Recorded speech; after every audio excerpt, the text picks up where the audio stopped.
اعوذ باللہ من الشیطان الرجیم بسم اللہ الرحمن الرحیم السلام علیکم ورحمۃ اللہ وبرکاتہ۔ میرا نام عادل شہید ہے۔ امید کرتا ہوں کہ آپ سب لوگ بالکل ٹھیک ٹھاک ہوں گے، خیر وفیت سے ہوں گے اور زندگی کے ہر گزرتے ہوئے لمحے میں اللہ تعالیٰ کی ذات کا شکر ادا کر رہے ہوں گے۔ آج جو ہم نے ٹاپک ڈسکس کرنا ہے وہ ہے پاکستان افیئر کا ٹاپک ہے، اس کا نام ہے پاکستان انرجی پرابلمز۔ سب سے پہلے تو میں اس کا آپ کو تھوڑا سا انٹروڈکشن بتا دوں کہ آخر کون کون سی انرجی پرابلم جو ہیں وہ ہمیں مزید آگے جا کر اس کا ڈائریکٹلی یا انڈائریکٹلی ہمارے ملک کے اوپر، ہماری اکانومی کے اوپر، ہمارے لوگوں کے اوپر کیا اس کے اثرات پڑ رہے ہیں۔ سب سے پہلا جو ایفیکٹ ہے ایڈورس ایفیکٹ آن اکانومی، کہ اکانومیکلی یہ بہت حد تک یعنی کہ ایفیکٹ کر رہا ہے انرجی پرابلم جو ہے۔ اس کے بعد کازڈ ریسیشن، اس کی وجہ سے ریسیشن کافی بڑھ رہی ہے، مطلب انڈسٹریز میں جیسے ہی اب لوڈ شیڈنگ ہوتی ہے تو ظاہر ہے ان کا کام رک جائے گا، ان کا کام رکے گا، مزدوروں کے اوپر ایفیکٹ آئے گا، مزدوروں کو ان امپلائمنٹ کا سامنا کرنا پڑے گا۔ کاسٹ آف الیکٹریسٹی رائز، یعنی کہ جس میں بجلی کی جو یعنی کہ قیمت ہے وہ بڑھ جاتی ہے۔ گیزولین جو ہے وہ اس کی قیمت بڑھ جاتی ہے، گیزولین میں یعنی کہ آئل آ جاتا ہے، گیس آ جاتی ہے، ان کی قیمتیں بڑھ جاتی ہیں۔ C N G compressed natural gas جو کہ انڈسٹری میں بھی اور as well as transport sector یا گاڑیوں میں بھی استعمال ہوتی ہے، اس کی قیمت بڑھ جاتی ہے۔ سی این جی، ایل پی جی، ڈیزل، ان تمام کی قیمتیں جو ہے وہ ڈائریکٹلی انڈائریکٹلی انکریز ضرور ہو جاتی ہیں۔ ٹرانسپورٹیشن کاسٹ جو ہے اس کے اوپر ایفیکٹ آ جاتا ہے۔ جنرل طور پر یعنی کہ بنیادی طور پر ہم کہہ سکتے ہیں کہ اس کا جو اثرات ہیں وہ تقریباً ہر چیز کے اوپر پڑتے ہیں، کیونکہ آپ نے اکثر خود سنا ہوگا کہ جیسے تیل کی قیمتوں میں اضافہ ہوتا ہے تقریباً مہنگائی جو ہے وہ آہستہ آہستہ بڑھنے لگ جاتی ہے۔ اچھا آگے چلتے ہیں۔ Energy crisis in Pakistan, energy crisis in Pakistan as worst and most horrible problem in Pakistan history, کہ پاکستان کی ہسٹری سے یعنی کہ یہ بہت زیادہ ہم کہہ سکتے ہیں کہ one of the worst problem and horrible problem for Pakistan, but crisis yet not overcome, لیکن ابھی تک ان کرائسس کو اوور کم نہیں کیا گیا۔ کیوں؟ کیونکہ جناب سب کے پاس ایک منترا یہ ہے کہ جو بھی سکسیسو گورنمنٹ آتی ہے وہ اپنے سے جو فارمر گورنمنٹ ہوتی ہے سارے کا سارا الزام اس پہ چھوڑ دیتی ہے کہ اس کی غلط پالیسیوں کی وجہ سے جو ہے ہمارا جو یعنی کہ ہم ابھی تک انرجی کرائسس سے باہر نہیں آ سکے، یعنی کہ یہ ایک ریپیٹڈ منترا ہے جو ہر گورنمنٹ جو ہے وہ یعنی کہ پچھلی گورنمنٹ کے اوپر جو ڈال دیتی ہے۔ نو ایفرٹ، اور اس کے لیے کوئی بھی یعنی کہ پاور جنریشن کیپیسٹی کے لیے کوئی بھی سیریس قدم نہیں لیا گیا، اور اس کے ساتھ اس کا یہ بھی فیکٹ یعنی کہ آ رہا ہے کہ مطلب ظاہر ہے کہ پاپولیشن انکریز ہو رہی ہے، پاپولیشن انکریز ہوگی تو پروڈکٹیوٹی میں تو ایفیکٹ آئے گا ہی آئے گا، لیکن اس کے ساتھ ساتھ کاسٹ میں بھی ایفیکٹ آ جائے گا، اور مطلب چیزوں انرجی کی کنزپشن میں یعنی کہ فرق آ جائے گا، کیونکہ بڑھ جائے گی۔ جس طرح پانی کا استعمال بڑھ گیا 1951 میں تقریباً مطلب تھا 53 یعنی کہ 5100 کیوبک میٹر پر پرسن، اور ابھی جو ہے وہ 1000 پہ آ گیا ہے۔ کیوں؟ کیونکہ جو 1951 سے آج تک 6 ٹائمز جو ہے ہماری پاپولیشن بڑھ چکی ہے۔ اچھا جی، اگلی بات کریں تو ہمارے ملک میں پولیٹیکل سٹیبلٹی نہیں ہے۔ پولیٹیکل سٹیبلٹی بہت زیادہ ضروری ہوتی ہے کسی بھی، چاہے وہ انڈسٹریل ڈیولپمنٹ ہو، اکانومیکلی ملک کو امپروو کرنا ہو، ڈومیسٹکلی اس کے افیئرس کو کنٹرول کرنا ہو، انٹرنیشنل ریلیشنز امپروو کرنے ہوں، یا مطلب پاکستان کی فارن پالیسی کو اچھا کرنا ہو، یا ملٹری طور پر پاکستان کو مضبوط کرنا ہو اور ملٹری انٹرونشن سے ملک کو بچانا ہو، تو اس تمام چیزوں کے لیے جو پولیٹیکل سٹیبلٹی ہے وہ بہت زیادہ ضروری ہوتی ہے۔ اچھا اب بات کرتے ہیں کازز کی، لیکن کازز سے پہلے میں آپ کو تھوڑا سا انٹروڈکشن بتا دوں کہ we have enormous renewable resources of energy, کہ ہمارے پاس رینیویبل ریسورسز آف انرجی کے بہت زیادہ ذرائع ہیں۔ اب دیکھیں انرجی دو قسم کی ہوتی ہے، ایک ہوتا ہے نان رینیویبل ریسورسز، دوسرا ہوتا ہے renewable resources. Naan renewable resources میں گیزولین آ جاتی ہے، کول آ جاتی ہے، یا تھرمل آ جاتی ہے، یا اس کے علاوہ وہ آ جاتی ہے نیوکلیئر انرجی آ جاتی ہے۔ جبکہ رینیویبل ریسورسز میں پانی آ جاتا ہے، یعنی کہ ہائیڈرو الیکٹرک پاور پروجیکٹ آ جاتے ہیں، ونڈ آ جاتی ہے یعنی کہ ونڈ انرجی آ جاتی ہے، سولر انرجی آ جاتی ہے۔ پاکستان کے پاس ایک ہیوج اماؤنٹ میں اور مطلب جو ہے اس چیز کی ایبلٹی ہے کہ وہ رینیویبل ریسورسز کو استعمال کر کے اپنی پاور جنریٹنگ کیپیسٹی پوری کر سکتا ہے، لیکن اس کے باوجود ہم جو ہے بہت زیادہ اماؤنٹ میں، ہیوج اماؤنٹ میں ہائیڈرو کاربن جو ہے وہ ہم امپورٹ کرتے ہیں۔ ہائیڈرو کاربن میں سے مراد کہ ہم آئل جو ہے مطلب ایسی چیزیں جو ہائیڈروجن اور کاربن سے مل کر بنتی ہیں، آرگینک کمپاؤنڈ آپ کہہ لیں کہ ہم باہر والے ملکوں سے امپورٹ کرواتے ہیں۔ اب ہمارے ملک میں 1998 تک اتنی زیادہ کیپیسٹی تھی مطلب انرجی پروڈیوس کرنے کی کہ ہم اپنے پڑوسی ملک انڈیا کو 4000 میگا واٹ بجلی جو ہے وہ ہم اس کو آفر کر رہے تھے کہ آپ ہم سے لے لیں. کیونکہ اس وقت جو ہماری جنریٹنگ کیپیسٹی تھی, پاور جنریٹنگ کیپیسٹی, وہ کافی حد تک زیادہ تھی. لیکن پاپولیشن انکریز ہونے کی وجہ سے اور کوئی سیریس یعنی کہ اس ایشو کے اوپر کوئی سیریس میٹر نہ لینے کی وجہ سے, اس کو سیریس نہ سمجھنے کی وجہ سے آخرکار ہم آج بدقسمتی سے اس یعنی کہ وقت میں آ چکے ہیں کہ ہمیں اپنے ریسورسز کو یعنی کہ ہم اپنی بجلی کو ہی پورا نہیں کر پا رہے. اور پاکستان کے پاس اس کے علاوہ ایک یعنی کہ بہت اچھی چیز جو ہے وہ ہے اس کی جیوگرافیکل لوکیشن اور اس کے جیو تھرمل انرجی ریسورسز. کیونکہ پاکستان کے پاس کچھ ایسی سیسمک بیلٹس ہیں جہاں پر پاکستان لوکیٹڈ ہے, and these belts passing through Pakistan, so geo thermal resources exploit in better way. لہٰذا جیو تھرمل ریسورسز یعنی کہ جیو تھرمل جو بھی زمین کے اوپر رہ کر ہم یا زمین کی مدد سے جو بھی چیزیں ہم مطلب حاصل کر سکتے ہیں, جن میں ونڈ آ جاتا ہے, سولر آ جاتا ہے, ہائیڈرو آ جاتا ہے, تو پاکستان کے پاس یہ ایک اچھی چیز ہے, ریسورس ہے. اچھا جی, اب پہلے کاز کی بات کرتے ہیں. پہلا کاز ہے slow adjustment to rising international prices. Internationally level پر جو گیسولین کی پرائسز ہیں وہ ان میں ایڈجسٹمنٹ نہیں ہو پا رہے. میں آپ سے بات کروں کہ جو سیکولر اسٹیٹس ہیں جہاں سے آئل نکلتا ہے ان کو کہتے ہیں اوپیک, OPEC. اوپیک کا مطلب ہے organization of petroleum exporting countries. Organization of petroleum exporting countries نے دسمبر 1973 کے بعد کم از کم یا مطلب وہاں تک پہنچتے تیل کی قیمتوں میں 4 گنا اضافہ کر دیا ہوا تھا. ٹھیک ہے, اور اس تیل میں کی قیمتوں میں بڑھنے کی وجہ سے تقریباً تمام جو ممالک ہیں جو آئل کے اوپر خاص طور پر اپنے الیکٹریسٹی پروجیکٹس کے لیے ڈپینڈنٹ تھے, ان کو بہت زیادہ فرق پڑا, ان کی الیکٹریسٹی کاسٹ جو ہے وہ بڑھ گئی تھی. اچھا, اس کے ساتھ جو دوسرا ایفیکٹ اسی کے اندر ہی آتا ہے وہ ہے مطلب high rates of over all growth. اب جب اوور آل گروتھ ہوگی پاپولیشن کی, ایگریکلچر کی, ٹرانسپورٹیشن کی, انڈسٹریز کی, تو جب ان تمام چیزوں کی پروڈکشن زیادہ ہوگی تو ڈیفینیٹلی اس کا یہ مطلب ہے کہ اربنائزیشن جو ہمارے ملک میں ہے وہ بڑھ رہا ہے. اب میں پچھلے لیکچر میں بھی بتا چکا ہوں کہ پاکستان کے پاس جو اربنائزیشن ریٹ ہے وہ پورے ساؤتھ ایشیا میں سب سے زیادہ ہے. 36% سے زیادہ آبادی جو ہے وہ ہماری شہروں کے اندر ہے, اربنائزیشن کے اندر ہے. تو اس میں یعنی کہ یہ تمام چیزیں, ایگریکلچر مشینری جو ہے وہ انکریز ہو رہی ہے, کمرشل انرجی جو ہے اس کی یعنی کہ کنزپشن جو ہے وہ آہستہ آہستہ بڑھ رہی ہے, کم از کم 4 گنا ابھی تک جو ہے 1973 سے لے کر آج تک بڑھ چکی ہے. تو یہ تمام چیزیں افیکٹ کرتی ہیں. اچھا, اگلی چیز ہے, دوسرا کاز ہے کرپشن اینڈ رانگ پالیسیز, کہ کرپشن اور اس کے ساتھ ہی غلط پالیسیز, کیونکہ اس میں لیک آف ویژن ہوتا ہے, لیک آف اکاؤنٹیبلٹی ہوتی ہے. مہاتما گاندھی کہہ رہا ہوں, فاطمہ جناح نے کہا تھا کہ کرپشن از لائک اے سنو وچ میلٹس فرام ٹاپ, کہ کرپشن ایک برف کی مانند ہوتی ہے جو ہمیشہ اوپر والی لیئر سے یعنی کہ بہنا شروع ہوتی ہے. یعنی کہ ہمارا اوپر والا طبقہ سب سے پہلے اس چیز میں کرپٹ ہوتا ہے تو وہ آہستہ آہستہ ہمارے نچلی تہوں تک یہ چیز آتی جاتی ہے. اب یعنی کہ ایفیکٹ اس میں یہ کہ ہمارے پاس تو کوئی ویژن ہی نہیں ہے کہ ہم کیا یعنی کہ ڈیولپمنٹ کریں گے, کیا اسٹریٹجیز اپنائیں گے,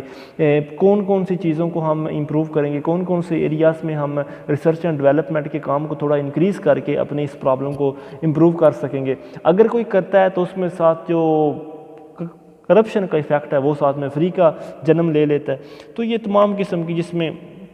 absence of proper road map نہیں ہوتا, پراپر پلاننگ نہیں ہوتی, مینجمنٹ نہیں ہوتی, گورنمنٹ کی اپنی پالیسیز جو ہوتی ہیں, سب سے پہلے تو لیک آف پالیسیز ہوتی ہے, پالیسیز بن جائے تو لیک آف امپلیمنٹیشن ہوتی ہے, امپلیمنٹیشن ہو جائے تو لیک آف اکاؤنٹیبلٹی ہوتی ہے. تو تمام چیزیں ایک دوسرے کے ساتھ لنک کر رہی ہیں. تیسرا ہے اولڈ جنریٹنگ اکوپمنٹ, کہ اب دیکھیں اللہ کر کے ہمارے پاس کچھ جو مطلب ریسورسز ہیں جن کے ذریعے ہم بجلی پیدا کر رہے ہیں, مان لیا کہ ہیں, لیکن اب وہ بیچارے مطلب اتنے اولڈ ہو چکے ہیں کہ ہم ان کو اپ گریڈ کرنا بھی نہیں یعنی کہ اچھا سمجھتے, یا ہم ان کی جگہ پر یعنی کہ ان کو ماڈرن مشینری کے اندر اپڈیٹ کرنے کی بھی کوشش نہیں کرتے, کہ آہستہ آہستہ اب ظاہر ہے انہوں نے تو یوز ہونا ہے, انہوں نے تو آہستہ آہستہ پرانا ہوتا جانا ہے. تو اس میں یہی بہتری ہے کہ ان کو مطلب امپروو کیا جائے. There is a dire need to of continuous upgradation of equipment and keeping high standard maintenance of existing equipment to keep good working order, تاکہ وہ اچھے طرح سے کام کر سکیں, اور جو ایگزسٹنگ اکوپمنٹ ہے ان کو اپ ڈیٹ اور مینٹیننس ان کی پراپرلی ہونی چاہیے. نمبر 4 جو کاز ہے وہ ہے ویسٹیج آف انرجی۔ دیکھیں جی تقریباً ہمارے پاس پور ڈسٹریبیوشن سسٹم ہے جس کے تحت 15 سے 20% جو انرجی ہے ہماری وہ مطلب آپٹیمم لیول تک پہنچتے پہنچتے وہ راستے میں ضائع ہو جاتی ہے، اور جس کے لیے ہم کوئی بھی سیریس افیکٹ نہیں لے رہے، سیریس اسٹیپ نہیں لے رہے۔ اچھا، maximum energy consumed by elite class. اچھا، اب یہاں پر ہم یہ بھی کہتے ہیں کہ مطلب لوگوں کے پاس شعور نہیں ہے کہ وہ بجلی ضائع کرتے رہتے ہیں، ملک میں الٹریسی ہے جس کی وجہ سے لوگ بجلی ضائع کرتے ہیں۔ لیکن اب یہاں پر المیہ ہمارے ملک پاکستان میں یہ کہ ہماری جو ایلیٹ کلاس ہے، اب دیکھیں جو جیولریز کی شاپ ہوتی ہیں، جو بڑے بڑے مطلب ہوتے ہیں برانڈز وغیرہ ہوتے ہیں، ان کی دکانوں میں یعنی کہ ہم ان کو کنسیڈر کرتے ہیں کہ یہ ویل ایجوکیٹڈ اور ویل ڈیولپڈ انسان اور پرسنالٹیز ہیں، وہی سب سے زیادہ انرجی کنزیوم کرتے ہیں، لائٹس ان کی ہر وقت آن رہتی ہیں۔ تو ہمیں یعنی کہ اس چیز کو بھی تھوڑا سیریس لینا ہوگا، لوگوں کو اویئرنیس دینی ہوگی، ان کو نالج دینا ہوگا، ان کو ایسی کمیونیکیشن ریسورسز پیدا کر کے ان کو بتانا ہوگا کہ کس چیز کو ہم انرجی سیور کے تحت استعمال کرتے ہوئے بجلی کی کنزپشن کو کم کر سکتے ہیں۔ اچھا، پانچواں جو کاز ہے وہ ہے منوپلی۔ منوپلی میں کیا چیز ہے کہ جو نیپرا ہے، national electric power regulatory authority, اس سے یعنی کہ جو ٹریفک سیٹلمنٹ ہے وہ اس سے صحیح طرح نہیں ہو پا رہی۔ اب دیکھیں NEPRA authorities have little influence on electricity distribution companies, کہ مطلب اس کا بہت زیادہ ایفیکٹ نہیں ہے الیکٹریسٹی ڈسٹریبیوشن کمپنیز کے اوپر، اور اس کے ساتھ ساتھ نیپرا جو ہے اس کو کوشش کرنی چاہیے کہ وہ پرائیویٹ سیکٹر کو بھی انکریج کرے کہ وہ زیادہ سے زیادہ واپڈا اور یعنی کہ اس طرح کے باقی جو پاکستان کے جو خاص طور پر یعنی کہ الیکٹریسٹی پیدا کرنے والے جو پروجیکٹس ہیں ان میں ان چیزوں کو انہیں پرائیویٹ سیکٹر کو بھی انکریج کرنا چاہیے تاکہ وہ اپنے پاور پلانٹ کو انسٹال کریں اور الیکٹریسٹی کے یعنی کہ کنزیومر کو مینٹین کرنے کے لیے ان سے مدد لی جائے، اور ان نیپرا کو یہ بھی چاہیے کہ وہ ریٹس کی سیٹلمنٹ بھی کرے اور ساتھ ہی ساتھ اس کو پاور سپلائی کی انیشیٹو بھی امپروو کرنی چاہیے، یہ بھی ایک کاز ہے۔ اچھا جی، آگے چلتے ہیں۔ آگے ہیں چیلنجز، کہ مطلب ہمیں کون کون سے چیلنجز کا سامنا ہے۔ سب سے پہلا ہے huge gap of electricity lead to load shedding, کہ مطلب ہمارے پاس اتنا زیادہ ایک گیپ بن چکا ہے الیکٹریسٹی کا کہ جس کی وجہ سے بہت زیادہ لوڈ شیڈنگ ہو رہی ہے، اور یہ گیپ کم از کم جو ڈیمانڈ اینڈ سپلائی کے مطابق ہے 4500 سے 5500 میگا واٹ کا یہ جو گیپ ہے یہ ہو چکا ہے، اور اس کی وجہ سے ایک دن میں 10 سے 12 گھنٹے تک بجلی جانے کا خدشہ بھی رہتا ہے۔ اچھا، اس کے بعد دوسری وجہ کیا ہے؟ ڈیو ٹو ایکسپینسو فیول، تیل مہنگا ہونے کی وجہ سے sources of electricity rates are not affordable, کہ مطلب بجلی کی قیمتیں جو ہے وہ بہت زیادہ آسمانوں کو چھو رہی ہیں۔ اس میں یہی ہے کہ تقریباً اگر ہم عام نارمل اماؤنٹ میں ہم اگر دیکھیں کہ بجلی کی جو ایک یونٹ ہے وہ 12 روپے میں پڑتی ہے، اب اس 12 روپے کے پہنچنے میں 25% جو انرجی ہے وہ یا مطلب 25% الیکٹریسٹی وہ مطلب ان تاروں کے اندر یا پور ڈسٹریبیوشن سسٹم کے اندر ضائع ہو جاتی ہے، یا پور مینجمنٹ کے وجہ سے ضائع ہو جاتی ہے، یا چوری کی وجہ سے ضائع ہو جاتی ہے، تھیفٹ کی وجہ سے ضائع ہو جاتی ہے، اور اس 25% کی جو مطلب ضائع ہونے کا جو ریٹ ہوتا ہے وہ بھی جناب رکھا جاتا ہے کنزیومر کے کاندھوں کے اوپر، جو مزید بنتا ہے 2 یعنی کہ 2 روپے 70 پیسے۔ یہ مطلب جو ٹوٹل اماؤنٹ ہو جائے گی 14.70 روپے جو ہے وہ نیپرا کی طرف سے امپلیمنٹ کیا گیا کہ پر یونٹ جو ہے وہ اتنا ریٹ رکھا جائے گا، جو کہ کافی زیادہ ریٹ ہے۔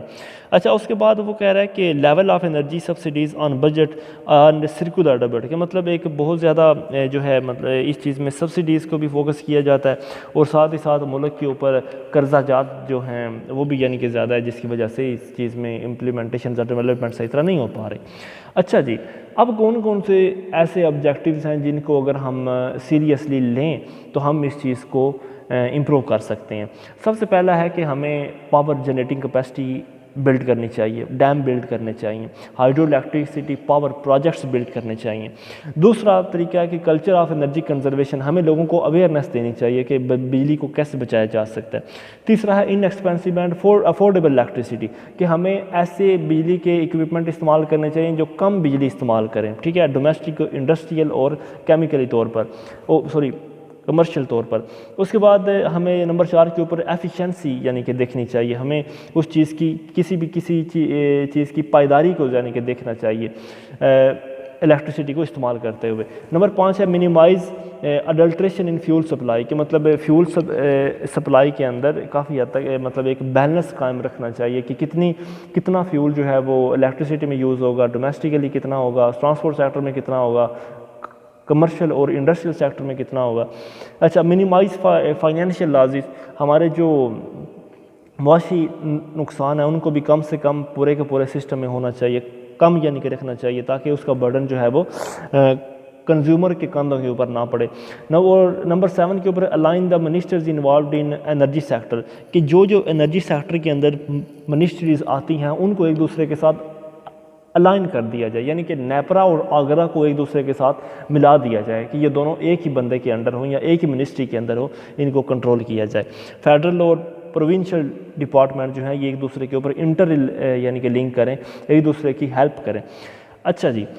اب ہم کون سی پاور سپلائی اسٹریٹجی استعمال کر سکتے ہیں؟ جو سب سے پہلے ہم پاور سپلائی اسٹریٹجی استعمال کر سکتے ہیں اور کرنی بھی چاہیے، وہ ہے ہائیڈرو الیکٹرک پاور، یا مطلب ہم کن چیزوں کے ذریعے بجلی زیادہ سے زیادہ پیدا کر سکتے ہیں۔ پہلا ہے hydro electric power.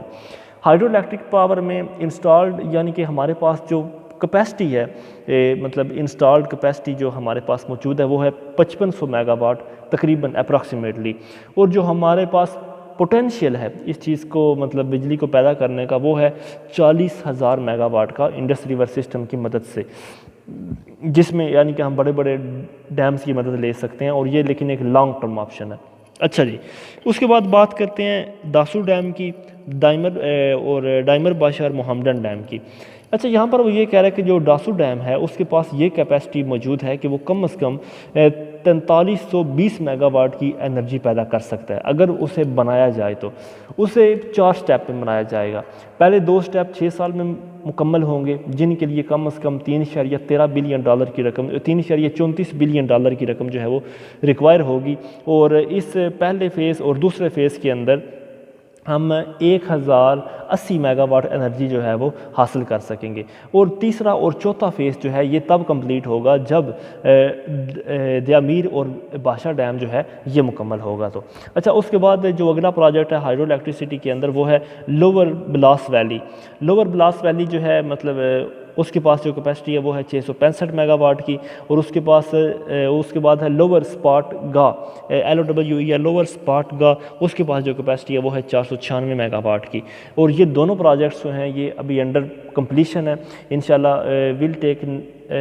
Next 4 years, اور یہ مطلب اگلے 4 سالوں تک یہ مکمل ہو جائیں گے، یہی ہے، اور جس کے ذریعے کافی حد تک ہماری ڈیمانڈ اینڈ سپلائی جو گیپ ہے وہ فلفلمنٹ اس کی ہو سکے گی۔ اچھا جی، آگے چلتے ہیں، آگے وہ بات کر رہا ہے کول پاور کی۔ اچھا جی، کول پاور کے اندر مطلب وہ کہہ رہا ہے کہ یہ دوسرا سورس ہے جس کو ہم استعمال کرتے ہوئے بجلی کو بنا سکتے ہیں۔ کول پاور میں وہ یہ کہہ رہا ہے کہ سب سے پہلا جو ہے وہ جام شورو پاور کمپنی، جس کے پاس کیپیسٹی ہے 600 mega watt energy net amount میں پیدا کرنے کی، اور لارج سپر کول یونٹ اسے یعنی کہ کنسیڈر کیا جاتا ہے۔ تقریباً اس کو ہم بنا سکتے ہیں، اس کو بنایا گیا تھا $900 ملین کی مدد سے فرام ایشین ڈیولپمنٹ بینک، یعنی کہ اس کی مدد سے project provide more efficient energy from less expensive coal, کہ یہ جو ہے یہ ایسا پروجیکٹ ہے جس کے ذریعے ہم دوبارہ پروجیکٹ نام سن لیں، جام شورو پاور کمپنی، اس کے پاس 600 میگا واٹ بجلی پیدا کرنے کی کیپیسٹی ہے، اور یہ مطلب ان ایکسپینسو یا ہم کہہ سکتے ہیں کہ مطلب لیس ایکسپینسو کول کو استعمال کرتے ہوئے زیادہ ایفیشینٹ انرجی ہم حاصل کر سکتے ہیں۔ اچھا جی، development in coal fired plant, کہ ہمیں چاہیے کہ ہم اس سیکٹر کو تھوڑا امپروو کریں، اس میں تھوڑا انفراسٹرکچر امپروو کریں، تھوڑی ڈیولپمنٹ کریں، تھوڑی لوگوں کو ٹریننگ دیں اس حوالے سے اس سیکٹر کے اندر کام کرنے کے لیے یا اس کو امپروو کرنے کے لیے، یعنی کہ ایک شارٹ ٹرم بھی پلان ہو سکتا ہے کیونکہ پاکستان میں کوئلہ بھی موجود ہے۔ اچھا، اس کے بعد ہمیں پرائیویٹ سیکٹر کی ہیلپ لینی چاہیے کہ وہ اس میں انویسٹمنٹ کریں، اس میں ڈیولپمنٹ کریں۔ چائنا جو ہے وہ بہت زیادہ انٹرسٹ شو کر رہا ہے پاکستان میں اس سیکٹر میں فائنینسنگ کرنے کے لیے، پاور ڈیولپمنٹ سیکٹر کو امپروو کرنے کے لیے، اور کچھ چائنیز کمپنی کو ڈائریکٹ کانٹریکٹ جو ہے وہ دیا بھی گیا ہے۔ اس کے بعد نمبر 4 کے اوپر جو سورس ہم استعمال کر سکتے ہیں بجلی کی شدت کو پورا کرنے کے لیے وہ ہے ونڈ پاور۔ ونڈ پاور جو ہے مطلب اس کا زیادہ تر پوٹینشیل جو ہے وہ سندھ اور بلوچستان کے علاقوں میں ہے۔ اور اس کے بعد آتا ہے oil fired power. Oil fired power کہ مطلب تیل کو استعمال کرتے ہوئے. دیکھیں یہ جو طریقہ ہے تیل کو استعمال کر کے بجلی پیدا کرنا گلوبلی طور پر اس کو بہت زیادہ ایکسپینسو کنسیڈر کیا جاتا ہے, اور مطلب اس میں مکمل طور پر پوری دنیا میں صرف 5% جو آئل ہے وہ اس مقصد کے لیے استعمال کیا جاتا ہے. مطلب صرف بجلی پیدا کرنے کی صرف 5% آئل استعمال کیا جاتا ہے, باقی سارا دوسرے کمرشل پرپس کے لیے یا مطلب ٹرانسپورٹیشن کے پرپس کے لیے. اچھا ان فیوچر اگلے یعنی کہ آنے والے وقتوں میں no new fuel oil based system is added, کہ مطلب اگلے آنے والے وقتوں میں کوئی بھی نیا ایسا سسٹم ایڈ نہیں کیا جائے گا ملک کے اندر بجلی پیدا کرنے کے لیے کہ جو آئل کے اوپر بیس کرتا ہو, بلکہ یہی فوقیت دی جائے گی کہ رینیویبل ریسورسز جو ہیں ان کو استعمال کرتے ہوئے ہم بجلی کی کمی کو پورا کریں. اچھا جی, but previous oil based system remains continue just to balance the loss of hydro power, لیکن جو پچھلے ہم نے پروجیکٹ ڈیولپ کیے ہوئے ہیں جو کہ مطلب آئل کی مدد سے بجلی پیدا کر رہے ہیں تو ان کو امپروو کرنا چاہیے, اپ گریڈ کرنا چاہیے, ایفیشینٹ کرنا چاہیے تاکہ وہ بجلی کی کمی کو کم از کم پورا رکھ سکیں اس وقت تک کہ جب تک ہم ہائیڈرو پاور یعنی کہ ڈیمز وغیرہ کے اوپر شفٹ نہیں ہو جاتے. اچھا آل ان آل ہم کہہ سکتے ہیں کہ oil based project are not efficient but to need accelerate hydro power projects. ٹھیک ہے, اچھا جی آگے چلتے ہیں. Last but not the least جو ہے مطلب پاور سپلائی اسٹریٹجی کو امپروو کرنے کے لیے وہ ہے نیچرل گیس بیسڈ پاور. ٹھیک ہے, یعنی نیچرل گیس بیس یعنی کہ آپ نیچرل گیس کو استعمال کرتے ہوئے پاور سیکٹر کو امپروو کریں. اس میں gas allocation for power has declined as house hold consumption and transportation increase, کہ مطلب گیس کی جو مطلب ملک کے اندر کافی حد تک کمی ہو گئی ہے. کس وجہ سے, مطلب یہاں پر وہ یہ کہنا چاہ رہا ہے کہ جو گیس کی لوڈ شیڈنگ ہے وہ بجلی سے بھی زیادہ ہو رہی ہے. اس کی وجہ کیا ہے کہ گیس کا ہاؤس ہولڈ استعمال بہت زیادہ ہو گیا, گیس کا انڈسٹری میں استعمال کافی بڑھ گیا, گیس کا ٹرانسپورٹیشن سیکٹر میں کافی زیادہ استعمال بڑھ گیا. ٹھیک ہے, but shortage of gas is more than electricity but and government take not serious steps but may be a lot of steps have taken by government. اچھا جی, اب بات کرتے ہیں کرنٹ سچویشن کی. اچھا جی, اگر ہم کرنٹ سچویشن کی بات کریں تو ہمارے پاس lack of comprehensive and integrated approach at ministerial level, کہ ہمارے پاس منسٹریل لیول کے اوپر کوئی ایک انٹیگریٹڈ اور کمپریہنسو اپروچ نہیں ہے اس چیز کو امپروو کرنے کے لیے. اچھا اگر ہم 1970 سے پہلے کی دہائی کی بات کریں تو ہمارا جو انرجی سیکٹر یعنی کہ دو جو منسٹر ہیں مطلب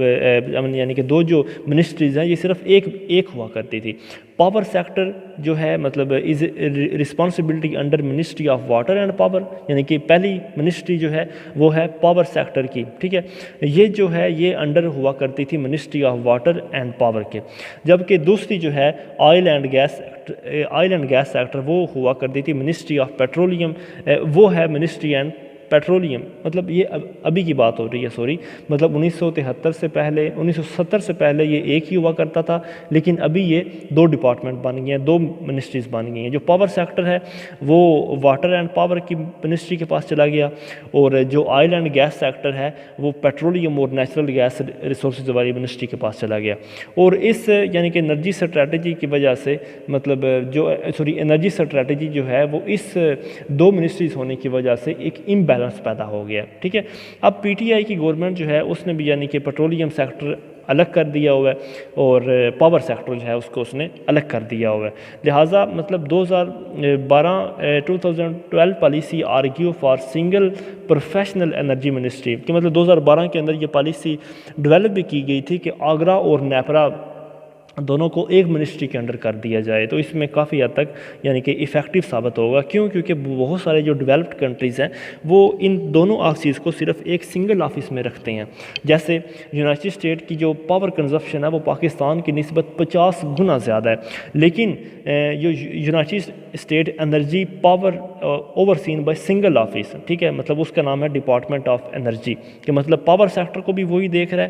اور انرجی سیکٹر کو بھی وہی دیکھ رہا ہے, یعنی کہ صرف ایک ہی. جبکہ کچھ دوسرے ڈیولپڈ کنٹریز ہیں ان میں جو انرجی کی منسٹری آتی ہے وہ انرجی منسٹری کے ساتھ ساتھ انوائرمنٹ کو, کلائمیٹ چینج کو اور انڈسٹری کو بھی ہینڈل کر رہی ہوتی ہے دوسرے ملکوں کے اندر. ٹھیک ہے, تو پاکستان جو ہے 1960 اور 70 کی دہائی میں پاکستان کی جو کابینہ کا سائز ہوتا تھا وہ 11 سے 17 لوگ صرف ہوتے تھے، اور آج ہماری جو پی ٹی آئی کی گورنمنٹ ہے اس میں کم از کم 78 کا کابینہ کا سائز جو ہے وہ انکریز ہو چکے، یعنی کہ 2006 سے کے بعد تک۔ تو یہ مطلب بڑی کابینہ کا ڈس ایڈوانٹیج جو ہے وہ کافی حد تک ہو سکتا ہے، اور اس کی وجہ سے یعنی کہ کابینہ سائز بڑی ہونے کی وجہ سے no uplifting and improvement in energy sector, things become complicated, lack of inter stakeholder coordination, increase bureaucratic hurdles and lack of decision making, یہ تمام ہرڈلز پیدا ہو سکتی ہیں۔ اچھا جی، since 1990s thermal power capacity increase, یعنی کہ تھرمل پاور میں آتا ہے آئل، گیس اینڈ کول، یہ جو ہے مطلب انکریز ہو کے 50 سے 65% پر چلا گیا 1990 کے بعد، یعنی کہ 1990 کے بعد کی بات کر رہا ہوں کہ آئل، گیس اور کول جو انرجی سیکٹر ہے، یعنی کہ الیکٹریسٹی کا جو سیکٹر، کیونکہ اس وقت جو موجودہ ہم آئل حاصل کر رہے ہیں، الیکٹریسٹی حاصل کر رہے ہیں، وہ تھرمل پاور کے ذریعے حاصل کر رہے ہیں، یہ 50% سے 65% پر یعنی کہ بڑھ گیا، 50% سے انکریز ہو کر 65% پہ چلا گیا 1990 کے بعد، حالانکہ اس کو کم ہونا چاہیے تھا۔ اور جو پانی کی یعنی کہ ہائیڈرو الیکٹرک پروجیکٹ ہیں وہ 50% سے ڈکریز ہو کر 25% پہ آ گیا، ٹھیک ہے، کہ مطلب جس چیز کو امپروو کرنا چاہیے تھا وہ کم ہو گیا، جس چیز کو کم ہونا چاہیے تھا وہ آگے چلا گیا، ٹھیک ہے، جس کی وجہ سے ایک امبیلنس کریٹ ہو گیا ہمارے ڈیمانڈ اینڈ پاور سپلائی میں، اور قیمتیں بڑھ گئیں۔ اچھا، way forward to over come demand and supply in power sector, ہمیں یعنی کہ نا اس چیز کو امپروو کرنے کے لیے میں نے پہلے بھی بات کر چکا کہ 5 ایسے سورسز ہیں جن کو استعمال کر سکتے ہیں: hydro power sources, thermal sources, solar and wind energy, اور نیوکلیئر پاور سورسز، ٹھیک ہے، ان چیزوں کو استعمال کرتے ہوئے، جبکہ سولر اور ونڈ پاور جو ہے کولیکٹیولی پاکستان کے اندر ان کے پاس جو کیپیسٹی ہے بجلی پیدا کرنے کی وہ ہے 1000 میگا واٹ، اور پاکستان کا جو سب سے بڑا سولر پارک ہے وہ بہاولپور کے اندر ہے جس کا نام ہے قائد اعظم سولر پارک، ٹھیک ہے جی۔ اچھا، آگے چلتے ہیں۔ It's important that all energy streams and technologies are handled by single body, اور مطلب ساری کی ساری جو انرجی اسٹریمز اور ٹیکنالوجی ہے وہ صرف ایک ہی باڈی اس کو ہینڈل کرنا چاہیے، جس کے تحت واپڈا، آگرہ اور نیپرا، ان تمام منسٹریز کو ایک منسٹری کے اندر یونیفائڈ ڈیسیجن لینے کے لیے ایک ہی منسٹری بنا دینی چاہیے۔ آئیں جی کنکلوژن کی طرف۔ کنکلوژن کی بات کریں تو policy failure in Pakistan for long period face deep energy crisis, کہ پالیسی نہ ہونے کی وجہ سے یا lack of implementation of policies ہونے کی وجہ سے پاکستان جو ہے اسے بہت زیادہ اور گہرا انرجی کرائسس کا سامنا کرنا پڑے گا اور کر رہا ہے۔ نمبر 2 کے اوپر large gap in electric power and natural gas, کے مطلب پاور کا سیکٹر اور نیچرل گیس کا سیکٹر، ان میں ایک تو گیپ بہت زیادہ ہے، یونیفائڈ ڈیسیجن میکنگ باڈی نہیں ہے، اور ڈیمانڈ اینڈ سپلائی میں بہت زیادہ فرق ہے۔ نمبر 3 ہے high cost of electricity due to growing dependence on fuel oil, یہ میں کنکلوژن کی بات کر رہا ہوں کہ مطلب جو چیزیں ہم نے یہاں سے نوٹ آؤٹ کی ہیں۔ High cost of electricity due to growing dependence on fuel oil. Number 4 کے اوپر جو کنکلوژن نکلا، hydro electric low cost power source have not been developed, مطلب جو پانی کے ذریعے بجلی پیدا کرنے کا جو ذریعہ ہے اس کو اتنا زیادہ پروموٹ نہیں کیا جا رہا، اتنا زیادہ ڈیولپ نہیں کیا جا رہا۔ نمبر 5 کے اوپر low international prices in 1990s have contributed to relaxed attitude towards the hydro power generation. اب یہاں پر وہ یہ کہہ رہا ہے کہ 1990 کی دہائی میں جب تیل کی قیمتوں میں کمی ہو گئی تھی تو اس وقت کیا ہوا تھا کہ مطلب جو تھرمل پاور ہے اس کا زور بڑھ گیا تھا، اس کا زور بڑھنے کی وجہ سے ملکوں میں کیا ہو گیا تھا، یا مطلب ایک قوم میں کیا ہو گیا تھا کہ وہ پاور مطلب ہائیڈرو پاور جو پروجیکٹس ہیں ان کے اوپر دھیان تھوڑا کم ہو گیا تھا، یعنی کہ ایک ریلیکس ایٹیچیوڈ بن گیا تھا کہ مطلب اگر کوئی ڈیم بنانا ہے یا مطلب اس چیز کی ہائیڈرو پاور کی کمی کو ہائیڈرو پاور کے ذریعے بجلی کی کمی کو پورا کرنا ہے تو اس کے ایٹیچیوڈ میں کافی حد تک ریلیکسیشن آ گئی، کیونکہ 1990 کی دہائی میں تیل کی قیمتوں میں کمی آ گئی تھی۔ اچھا، نمبر 6 کے اوپر کنکلوژن نکلا، inefficiencies in power production distribution, increase in oil prices, large traffic, burden of energy subsidies and Pakistan weak fiscal and foreign exchange positions, ٹھیک ہے جی۔ اور ٹو ریزالونگ، ہمیں اس چیز کو ریزالو کرنے کے لیے reduce energy cost, revive economic growth, adapting realistic pricing policies, ٹھیک ہے، تو یہ تمام چیزیں ہمیں اڈاپٹ کرنی پڑیں گی۔ تو آج کے لیے اتنے، اگر آپ کو کوئی مطلب کویسچن ہو تو پلیز ہم سے ضرور پوچھیں. تھینک یو سو مچ. بہت شکریہ آپ ہمیں سنتے ہیں. اللہ تعالیٰ آپ کا حامل ناصر ہو.